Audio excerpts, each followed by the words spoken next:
नमस्कार, मैं परी और आप देख रहे हैं नायक दर्पण न्यूज। स्वागत है आपका। आइए नजर डालते हैं आज की बड़ी खबर पर। बारिश में छत से टपकता है पानी, बच्चों को बैठने में आती है परेशानी। 7 माह से गायब है आंगनवाड़ी कार्यकर्ता, 6 माह से केंद्र में पोषण आहार नहीं हुआ वितरित। आपको बता दें कि नैनिहालों के शारीरिक और शैक्षणिक स्तर में सुधार लाने की पहली पहल आंगनवाड़ी केंद्रों से ही शुरू होती है, जहां पोषण आहार के साथ साथ उन्हें प्रारंभिक दक्षता भी आंगनवाड़ी केंद्रों से ही प्रदान की जाती है। लेकिन जिले में संचालित आंगनवाड़ी केंद्रों की दुर्दशा इतनी खस्ताहाल है कि जिम्मेदारों की कार्यप्रणाली अब सवालों के घेरे में आने लगी है, जहां संबंधित विभाग के साथ सरकार की मंशा भी उजागर होने लगी है। बता दें कि बारिश का दौर प्रारंभ हो चुका है और अभी से कई आंगनवाड़ी केंद्रों में छत टपकने की शिकायतें सामने आने लगी है। कुछ आंगनवाड़ी केंद्रों में कार्यकर्ता व सहायिकाओं की रुचि भी बच्चों के शारीरिक व शैक्षणिक विकास के प्रति फीकी नजर आ रही है, जिसके लिए कहीं ना कहीं संबंधित विभाग को ही जिम्मेदार माना जा रहा है। जहां नायक दर्पण की टीम ने 5 जुलाई को परसवाड़ा विकासखंड के मोहनपुर, कुलपा, कावेली, उचकाल चक्र, 40 बोडी आदि वनांचल गांवों में संचालित आंगनबाड़ी भवनों को जायजा लिया, जहां से हमारी टीम को बेहद ही रोचक तस्वीर देखने को मिली। जहां मोहनपुर, 40 बोडी गांव में संचालित केंद्र में छत टपकने व अन्य सुविधाएं उपलब्ध न होने की शिकायत मिली। इसके अलावा पेयजल संबंधित शिकायत सभी केंद्रों में मिली। जहां जल जीवन मिशन योजना पूरी तरह विफल होती नजर आई, तो वही पोषण संबंधित शिकायतें भी सुनने मिली, जहां बच्चों को मेन्यू चार्ट के आधार पर पोषण आहार वितरित नहीं किया जा रहा है, जिसमें समूह की घोर लापरवाही उजागर हो रही है। आदिवासी क्षेत्रों में संचालित आंगनवाड़ी भवनों की दुर्दशा कैसी है, ये किसी से छिपी नहीं है। विभाग भी इस बात को बखूबी मान रहा है, लेकिन सरकार की नकारात्मक मंशा के कारण भवनों की हालत में कोई सुधार नहीं आ रहा है, तो वही विभागीय कर्मचारी व कुछ आंगनवाड़ी कार्यकर्ताएं भी लापरवाह होते नजर आ रहे हैं। जहां टीम की पड़ताल में 40 बोडी आंगनवाड़ी केंद्र में पदस्थ कार्यकर्ता सत्यरेखा अजीत पिछले 6-7 माह से लगातार अनुपस्थित है। उनके इस गैर जिम्मेदाराना रवैये का सीधा खामियाजा बच्चों को भुगतना पड़ रहा है। यहां तक कि बच्चों को 6 माह से इस आंगनवाड़ी केंद्र में पोषण आहार भी वितरित नहीं किया जा रहा है, जबकि इस संदर्भ में संबंधित विभाग को सूचना दी जा चुकी है और विभाग ने क्रमशः नियमानुसार कार्यवाही के लिए कारण बताओ नोटिस भी जारी कर चुका है। परंतु आंगनवाड़ी कार्यकर्ता सत्यरेखा अजीत के द्वारा किसी भी नोटिस का जवाब विभाग को प्रेषित नहीं किया गया है, जिसके बाद एसडीएम परसवाड़ा के द्वारा अंतिम सूचना पत्र प्रेषित किया गया है और पत्र की प्रतिलिपि आंगनवाड़ी कार्यकर्ता सत्यरेखा अजीत के निवास स्थल पर चस्पा की गई है। आपको बता दें कि यह पत्र 12 जून 2024 को जारी किया गया था, लेकिन उसके बाद भी विभाग के द्वारा आंगनवाड़ी कार्यकर्ता सत्यरेखा अजीत को अवसर पे अवसर दिया जा रहा है, जबकि नियमानुसार अब तक उनके खिलाफ वैधानिक कार्यवाही सुनिश्चित की जानी थी। लेकिन विभाग ने अभी तक आंगनवाड़ी कार्यकर्ता के खिलाफ वैधानिक कार्यवाही नहीं किया है, जहां विभाग ने उनके स्थान पर वैकल्पिक व्यवस्था के तौर पर ग्राम नयाटोला की आंगनवाड़ी सहायिका श्रीमती टेकाम को पदस्थ किया गया है, जो अपनी जिम्मेदारी बखूबी निभा रही है। जब इस मामले में हमारी टीम ने महिला बाल विकास विभाग बालाघाट के प्रभारी प्रशांतदीप सिंह ठाकुर के संज्ञान लाया, तो उन्होंने क्या कहा आइए जानते हैं। 1 फरवरी से नाश्ता भी नहीं दे रहे हैं सर, और भोजन भी मैं आई हूँ जब से 5-6 दिन खिलाए हैं। हाँ। इतना 5-6 महीने तक के मैं आ रही हूँ तब। अच्छा, उसके बाद में नहीं मिल रहा है? नहीं मिल क्यों रहा नहीं मिल रहा? क्यों नहीं मिल रहा है तो वो समूह वाले बैठते ना आके बताते, अब नहीं है तो हम कहाँ से खिलाएंगे, ऐसा बोलते हैं। कहाँ का है समूह? 40 बोडी का समूह, यही लोकल का। तो अभी तक के पिछले 5-6 महीने से बच्चों को भोजन नहीं मिल रहा? नहीं मिल रहा है किसी प्रकार का? अच्छा, वो जो दलिया पोषण वगैरह जी वो उसी को खिलाती हूँ सर। अच्छा, उसी को खिलाते हैं जी। आंगनवाड़ी मैडम क्यों नहीं आ रही है? क्यों नहीं आ रही है तो उसको तो मैं जानती नहीं सर, मैं तो दूसरे गाँव की हूँ। आपने चेहरा भी नहीं देखा उनका अभी तक के? देखी हूँ सर चेहरा, लेकिन अब गई है जब से देख किसी नहीं हूँ उसको। नहीं, क्यों नहीं आ रहे? कुछ तो वजह पता होगी आपको, क्यों नहीं आ पा रही है? वो उसका बेटा खत्म हो गया, जब से आई नहीं रही है। कितना समय हो गया? 7-8 माह होने लगी शुरू।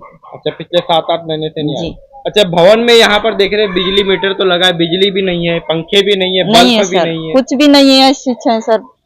तो थाली रखा हुआ है उतना, अच्छा एक टंकी है हो गई, यहाँ कुछ भी नहीं है। अच्छा, गांव वाले आते हैं कि यहाँ पे देख रेख करने थोड़ा? आते हैं सर, ये तो काम करते भी हैं गाँव तो के। कुछ तो बोलते नहीं यहाँ पर?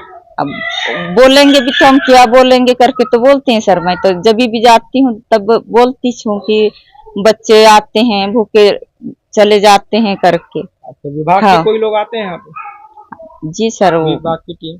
ये सुपरवाइजर आई थी सर। अच्छा, आती है, क्या देख कर जाती फिर यहाँ से?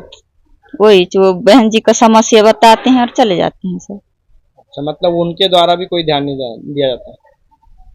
देते हैं सर, वो लोग भी आके बताते हैं, आएंगे का नहीं करके समूह वालन को बैठा ले, उनको पूछे, वो नहीं आ रही है तो पूरे अच्छा, बच्चों का भोजन जो खिलाओ। टीकाकरण होता है जी समय हर समय हर माह में होते हैं सर। होता है यहाँ पे? जी अच्छा, वो सुविधा है? तीसरा मंगल को होता है सर। होता है। साल 20 में लगी हूँ मैं यहाँ पर। अच्छा, और ये भवन कितने साल पुराना है? ये भवन तो 1993 में बना है।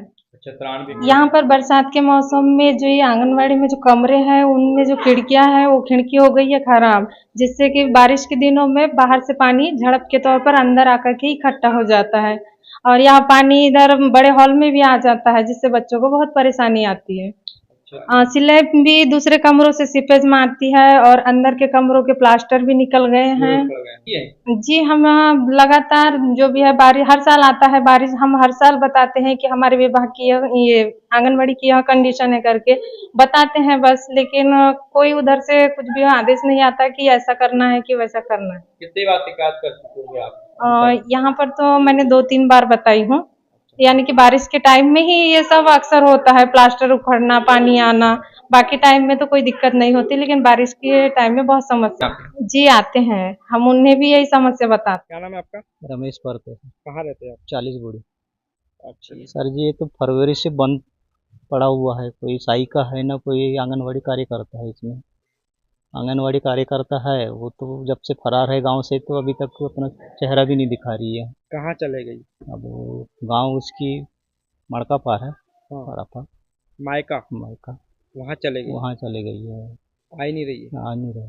अब हम लोग लोकल वाले यहाँ वाले फ़ोन लगाते हैं तो फ़ोन भी अटैच नहीं कर रही वो, वजह क्या है क्या नहीं। अच्छा, हाँ बच्चे तो आते हैं सर, वही है नहीं के बराबर। अब वो कहाँ, दूसरे गांव वाली बहुत प्रयास कर रही है, फरवरी से आ रही बेचारी, समेट रही बच्चों को। कभी आपने यहाँ पे विभाग की टीम को देखा है कि कोई निरीक्षण करने आए या जांच नहीं, पड़ताल विभाग करने? की टीम तो अभी तक नहीं आई है सर, वो सुपरवाइजर मैडम भरी आती रहती है। ये पंचायत के कर्मचारी कोई ध्यान नहीं देते क्या? हाँ वही तो है, अब आमना सामना पंचायत रहने के बावजूद भी अभी तक सुनसान है आंगनवाड़ी। बच्चों को बहुत सी रोज क्या का रोज। लगता है कौन दोषी होगा इस पूरे चीज में? सर ये तो शासन प्रशासन है, ध्यान नहीं दे रही है वही। सर आपका नाम? छबीलाल 15, सचिव ग्राम पंचायत 40 बूढ़ी। जानकारी है? 40 बूढ़ी की आंगनवाड़ी की जो मैडम है वो बहुत दिनों से पति की मृत्यु के बाद में शायद डिप्रेशन में है क्या है, और बहुत दिनों से बंद है यार। इसकी जानकारी हमने अपने स्तर से विभाग को, संबंधित उनके विभाग को हमने अपने स्तर से जानकारी दी। अब विभाग से ऐसी जानकारी लग रही है कि जो वैकल्पिक व्यवस्था के लिए 40 नया टोला आंगनवाड़ी की जो कार्यकर्ता है उसको यहाँ का मतलब अतिरिक्त प्रभार दिया गया है, और बोदल बारा की जो आंगनवाड़ी सहायिका है उसको दिया गया है। अभी इसके बारे में शासन स्तर पर स्पष्ट कहना चाहिए कि नई नियुक्ति या सस्पेंड है या निलंबित है क्या है, क्या मेडिकल में इस बारे में स्पष्ट नहीं किया गया है, ऐसा मुझे जानकारी बच्चों को पोषण, तो इसके बारे में वही है संबंधित जिसको भी यहाँ का प्रभार दिया गया है वही देख रहे हैं। अब यहाँ उचित और सही कहना चाहिए पोषण आहार मिल रहा है नहीं मिल रहा है, यह जैसे भी शासन स्तर पर होने की अभी देख रेख में हो रहा है। ठीक है, उस संबंध में हम लोगों ने जानकारी ले ली है और इस संबंध में हमने ये निर्देशित किया है समस्त परियोजना अधिकारियों, क्योंकि जहाँ पर भी जर्जर स्थिति है तो वहाँ पर बच्चों को किसी सुरक्षित स्थानों पर आंगनबाड़ी केंद्र संचालित करें, और उसकी हम लोगों ने पूर्व में जानकारी डायरेक्टरेट में भेजी जा चुकी। जी जी जी जी, उसके संबंध में कार्रवाई जारी है और बहुत ही जल्दी कार्रवाई हो जाएगी। साथ ही मैं बता दूं कि इसमें हम लोगों के माध्यम से पोषण ट्रैकर ऐप और जो हमारा संपर्क ऐप है उसकी माध्यम से मॉनिटरिंग की जा रही है। मॉनिटरिंग में उपस्थिति दर्ज हो रही है लॉन्गिट्यूड लैटिट्यूड के साथ। जहां पर अगर ऐसी सूचना आएगी तो हम तत्काल कार्रवाई करेंगे। इसमें कार्रवाई जारी रहती है, ये निरंतर प्रक्रिया है, सतत प्रक्रिया, ये कार्रवाई जारी रहेगी। और पोषण को लेकर के सवाल उठते हैं, पोषण को लेकर जहां जहां शिकायतें आती हैं हम लोग तत्काल कार्रवाई करते हैं इसमें। समूह को लेकर कोई गाइडलाइन तैयार की सर विभागों ने? हाँ, समूह को लेकर गाइडलाइन तैयार है और इसके संबंध में परियोजना अधिकारियों द्वारा समय समय पर हमें अवगत